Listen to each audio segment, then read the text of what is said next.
రాష్ట్రంలో జిల్లాల పునర్వ్యవస్థీకరణ చేపడతామని ముఖ్యమంత్రి రేవంత్ రెడ్డి చేసిన ప్రకటన రాజకీయ వర్గాల్లో కొత్త చర్చకు కారణమవుతోంది.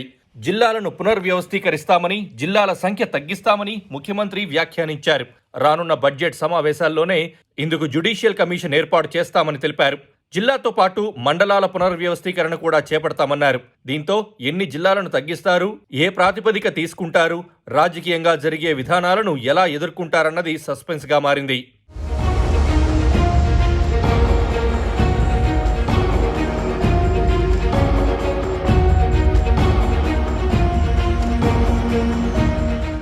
తెలంగాణలో జిల్లాల విభజన శాస్త్రీయంగా జరగలేదు. రాజకీయ అవసరాలు, కృత్రిమ ఉద్యమాల ఆధారంగా జరిగింది. ఇందులో 100% నిజముంది. ఎందుకంటే ఒక్కో నియోజకవర్గంలో సగం ఓ జిల్లా, సగం మరో జిల్లా ఉంటోంది.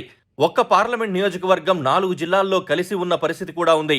కొన్ని జిల్లాల్లో 3-4 జెడ్పీటీసీలు మాత్రమే ఉన్నారని, జెడ్పీ సమావేశం నిర్వహిస్తే వేదికపై ఉండేవారు తప్ప కింద ఉండేవారు ఉండరు. అందుకే సీఎం రేవంత్ రెడ్డి ఇప్పుడు జిల్లాల పునర్వ్యవస్థీకరణ చేయాల్సి ఉందని అంటున్నారు. తెలంగాణ ఏర్పాటు తర్వాత 10 జిల్లాలను 33 జిల్లాలుగా తెలంగాణ ప్రభుత్వం విభజించింది. 464 మండలాలను 612 మండలాలుగా విభజించింది. రెవెన్యూ డివిజన్లు 37 ఉంటే వాటిని 74కు పెంచారు. 8,368 గ్రామ పంచాయతీలను 12,769 గ్రామ పంచాయతీలుగా పునర్వ్యవస్థీకరించారు. రాజకీయ పరంగా ఎక్కడ మేలు జరుగుతుందని అనుకుంటే అక్కడ జిల్లాలు, మండలాలు, రెవెన్యూ డివిజన్లను ఏర్పాటు చేశారన్న ఆరోపణలు అప్పట్లో వచ్చాయి. పునర్విభజన సమయంలో ప్రజాభిప్రాయ సేకరణ, ముందస్తు కసరత్తు లేకుండా హడావిడిగా నిర్ణయాలు తీసుకున్నారనే విమర్శలున్నాయి. తొలుత 31 జిల్లాలను ఏర్పాటు చేసిన కేసీఆర్ అనంతరం సమ్మక్క, ములుగు, నారాయణపేట జిల్లాలను ప్రకటించారు.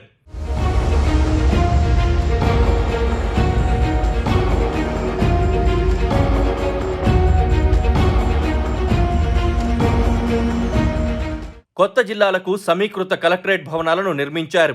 అయితే అది బీఆర్ఎస్ నేతల రియల్ ఎస్టేట్ కోసమేనని వచ్చిన ఆరోపణలు అన్నీ ఇన్ని కావు.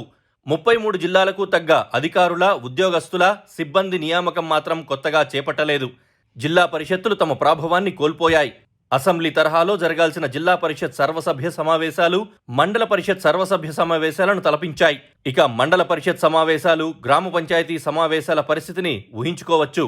పైకి సమీకృత కలెక్టరేట్లు కనిపిస్తున్నాయి, కానీ అంతర్గతంగా పాలన మొత్తం గందరగోళంగా మారింది.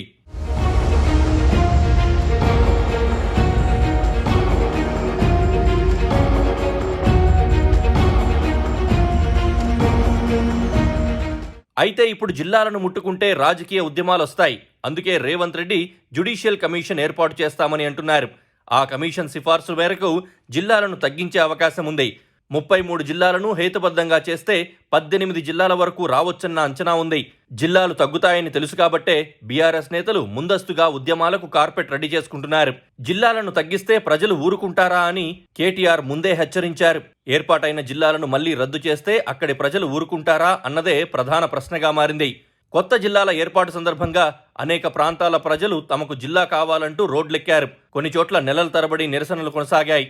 గతంలో తాము పోరాడి సాధించుకున్న జిల్లాలు, మండలాలను రద్దు చేస్తే ప్రజలు ఎలా స్వీకరిస్తారన్నది రేవంత్ సర్కార్కు గట్టి సవాలుగా మారుతుంది. దీన్ని ఎలా అధిగమిస్తారన్నది కీలకం.